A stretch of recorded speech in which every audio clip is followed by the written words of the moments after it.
Hello everyone, welcome back to Nails and Sunflowers. After a while, I'm so sorry it's been so long, life has been really hectic. But here we go, we finally have my birthday nails for 2025. My birthday is on January 13th, so as you can see this took quite a while to edit, but I hope you're gonna enjoy it. Basically, the idea I had for my nails was that I wanted them blue somehow. Every year I have this because blue is my favorite color ever, and especially dark blue, let's say. I'm slightly sick as I'm recording this voiceover. I've had a cold for the past 3 days, so excuse me if I sound a bit weird. But anyway, we are starting off with the Russian manicure. I already did the removal. I didn't film that because I feel, I don't know, like it's probably the most boring part for you guys to watch. It is definitely the most boring part for me to do on myself and others, so we're moving straight into the Russian manicure. I pushed back my cuticles with the orange wood stick, pushed them back, lifted them up, and now with the flame bit at 16,000 rotations per minute on forward, I'm going to clean up all the left side wall of all the nails. Basically what I'm trying to do right now is lift slightly, like separate the dead tissue from the nail plate, and then clean off any dead tissue on the nail plate as well. And of course also trying to remove any like hard skin on the sides of my nails. I get that a lot, especially on my right hand. This is my left one, so I don't have much of that, but I do get quite a bit of dry skin on the sides where my nail grows, basically on my growth points. Yet again, I am showing you, I think, one finger on real speed and then the rest are sped up, because it looks like I'm being so harsh. I'm really not. This should be really gentle. You do not have to feel any kind of pain whatsoever.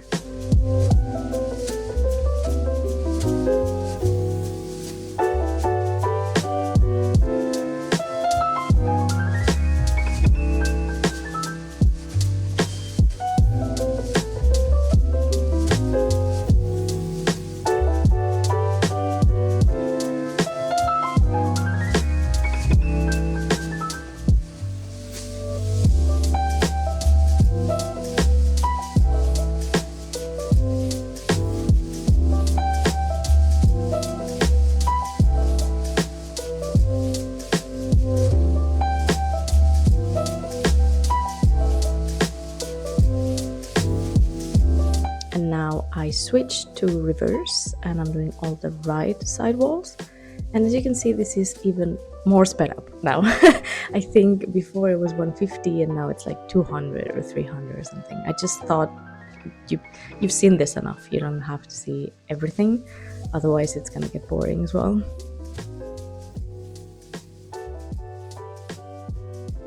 And now for the actual cutting of the dead skin, I'm using scissors. These are Stalex 21, I think, 20/1.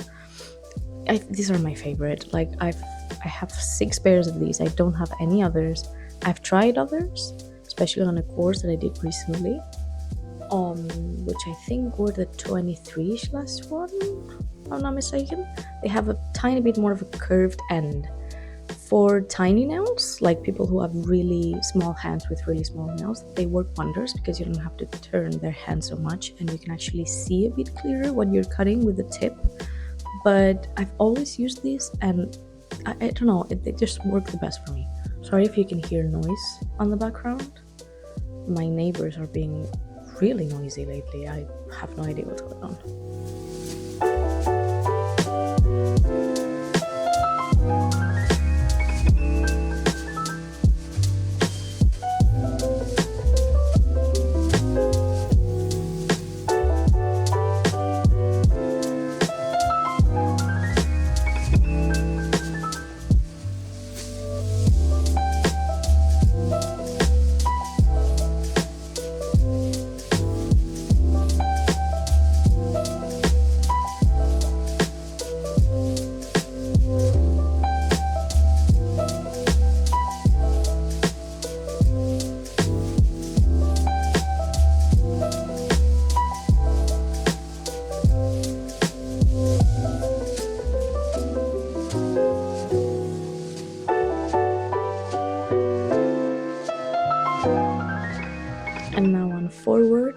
8,000 rotations per minute with the same flame bit. I am polishing the skin so I don't get any hangnails in the next few days.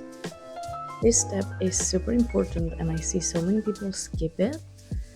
No, don't skip it. I know it feels like you're not really doing anything. You really are. You need to polish that cut. Otherwise, it's gonna be a dead skin mess in 3 or 4 days. You don't have to push hard with the flame bit. You don't have to really do much. Just let the bit do its work. And yeah, just polish the skin. That's all you need to do.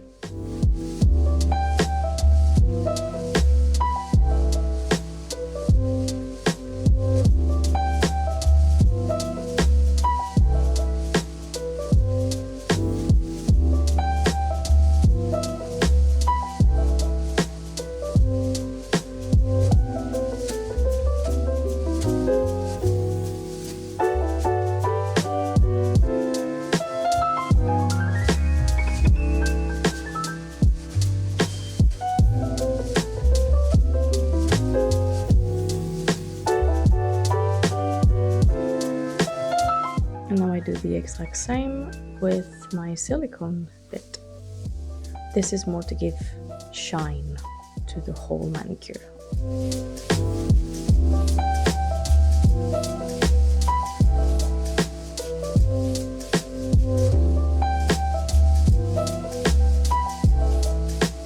And then of course I remove all the dust with some alcohol on a lint-free wipe. As I'm filming this, I'm watching myself, and because I went to the course in Barcelona, I do things slightly different right now, especially with prep. And I kind of want to scream at the screen right now, like, don't do that. But you know, you learn new things. So we move on. We are doing the hydrator on the whole nail. Spoiler, I don't do that anymore, but yeah, anyway. We are going to do primer as well on all the tips of all the nails. Not using much product here, that hasn't changed. You really need the smallest amount. I do dip it every time because the bottle is quite empty at this point, so it doesn't grab much liquid, the brush I mean. But if it's like a new bottle or it's half full and you do get a lot of product on the brush, dip it only once, and then it's really enough for all 5 nails.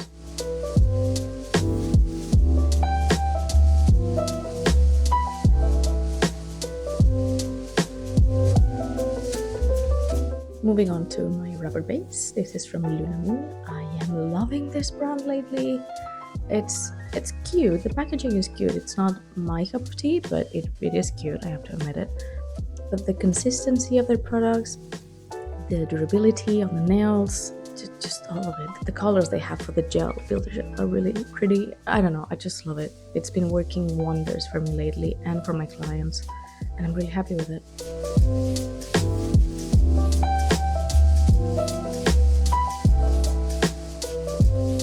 As you can see, I do a little blob on the tip and then I grab my gel nail. This is an oval on, I think the size is a 6, if I'm not mistaken, either 6 or 8, and I just buff it on the nail, more like I want to do the thinnest layer possible.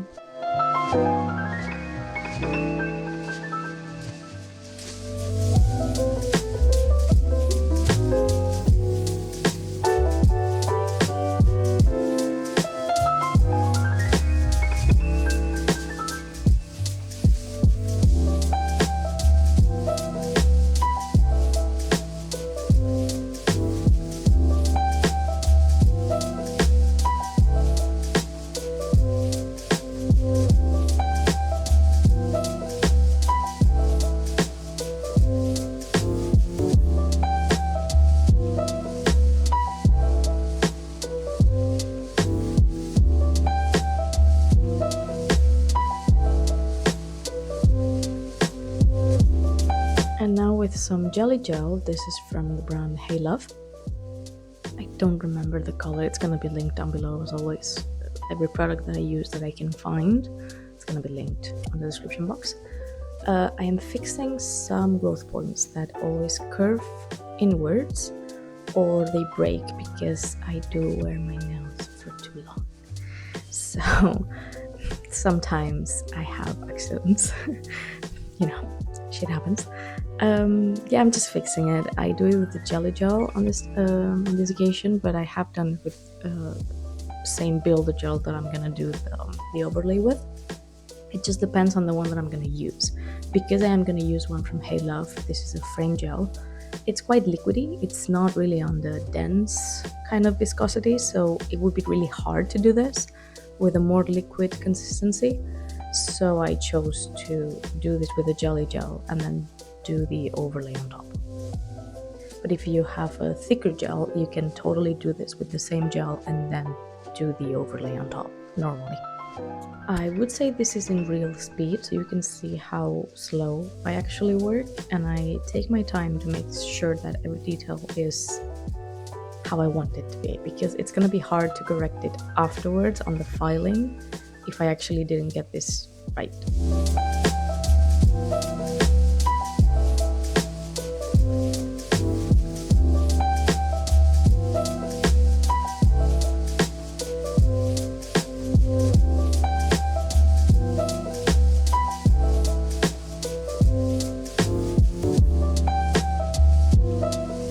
I'm checking that all my nails are straight with the knuckles of my hand and not just the cuticle. As I get older, my fingers are just twisting. They go in different directions, so I really need to make sure that I'm not having crooked nails. As I said, this is the frame gel by Hey Love that I'm using. I love the color, I love the consistency, not for every overlay, but for normal overlays, I would say. I don't really use it with longer nails because more liquidy means that, well, it just runs to the size easier, basically. So I have a harder time with longer nails, but for short nails, I love this. I've been using it non-stop and it lasts really well. I would recommend to get the inhibition layer on the base coat, on the rubber base, off with some alcohol before you apply the gels, but I'm figuring this out as I'm watching the video. I didn't realize while I was doing this, but I would remove it mainly because they're different brands. The rubber base was Luna Moon and this is Hey Love. So I just to avoid any conflict between the products, not that I've ever had any, but you know, just in case, remove it. It takes just 30 seconds grabbing a lint-free wipe with some alcohol and taking that off. And again, I take my time making sure that kind of everything is perfect. Not too perfect either. Don't sweat it because we are gonna file this afterwards. I always file the shape and the structure after the application when I'm doing hard gels. So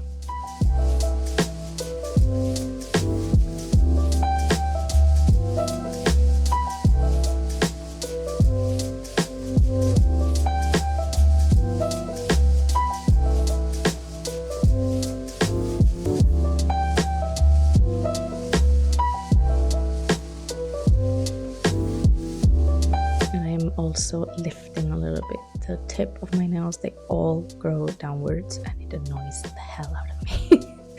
Especially the index, this one. I have such a love-hate relationship with this nail.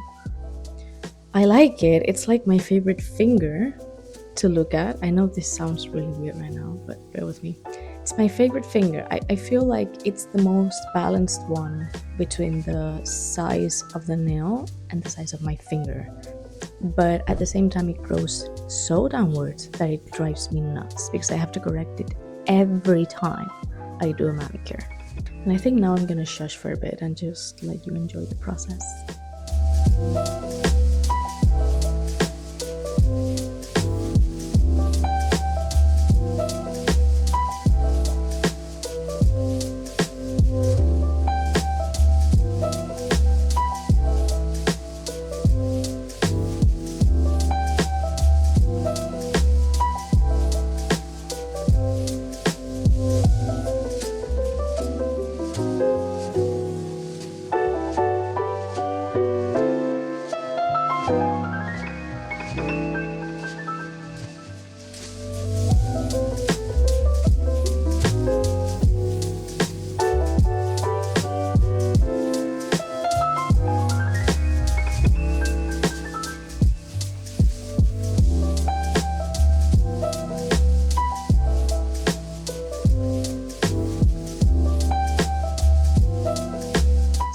once all the gel is applied, we're moving on to filing.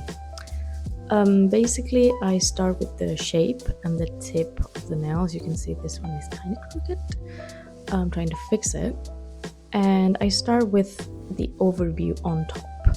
I look at my nail from the top, not sideways, not in any other angle for now, just because we want to get the right shape. Now you see I do twist my hand, check the sidewalls, that they're not downwards, upwards, whatever it is, and then I move on to the structure.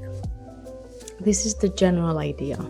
Obviously, it depends on the shape that you're trying to achieve, on the nail itself, on how long the nail is, etc., etc. But just so you get a general idea, I kind of always have that step by step, let's say.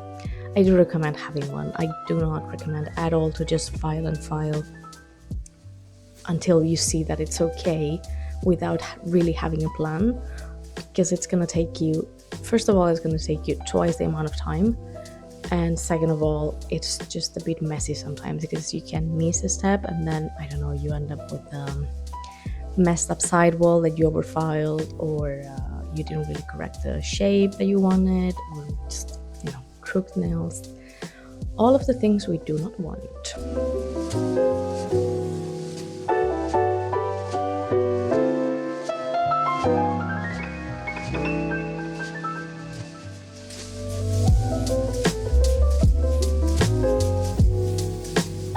I'm not showing you my right hand on this video. I feel like because it's so hard for me to do it, because I'm using my non-dominant hand to do it, I just go off camera so many times that it's just a bigger mess to try and edit and for you to watch. Also, it's my struggle, you guys. I struggle enough to do it, to also put the pressure on myself to actually do it right for the video. Normally, if something is a bit more messed up, if it's not perfect, if I'm not happy with it, I leave it, because it takes me about 5 hours to do both my hands. So at some point I get really tired of it. Sometimes I even take a break and just continue the next day. So yeah, I thought, you know what, I'm maybe gonna stop for now showing you my right hand application, unless one day I get really creative and just do a non-dominant hand, working with your non-dominant hand video, then maybe. But for now, you're not really gonna see. And again, I'm just gonna shush and let you watch.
after I'm done filing with my hand file, I move on to my removal bit, or sometimes I use like a tiny little bit for corrections, and I go under the nails. This is really important if you're doing hard gel overlays, because otherwise the nails curve or the nails grow inwards. It's just a mess, so try to correct it as much as you can.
So these are all the nails fresh with the dust removed. And now for the design, there's not really much in it, it's just a cat eye, but it's so pretty. I was in love with it.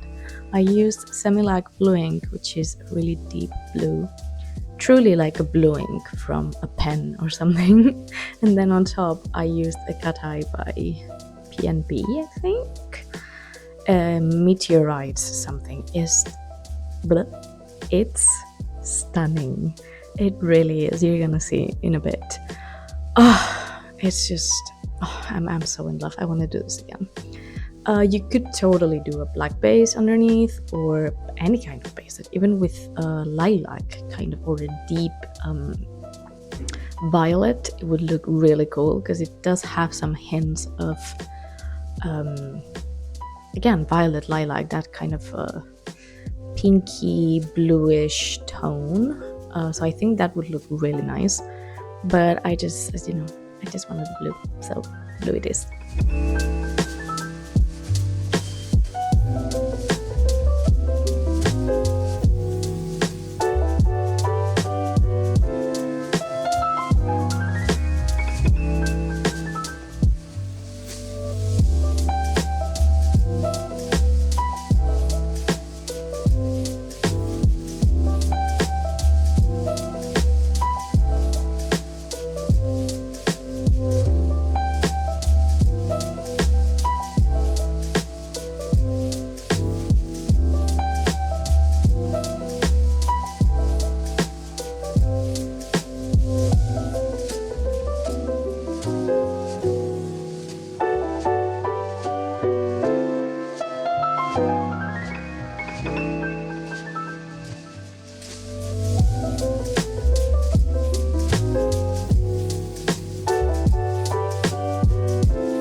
And this is the finished result. I really love them. I hope you do too. And I hope you enjoy the video. I will see you on the next one. Hopefully this time very, very soon. Bye!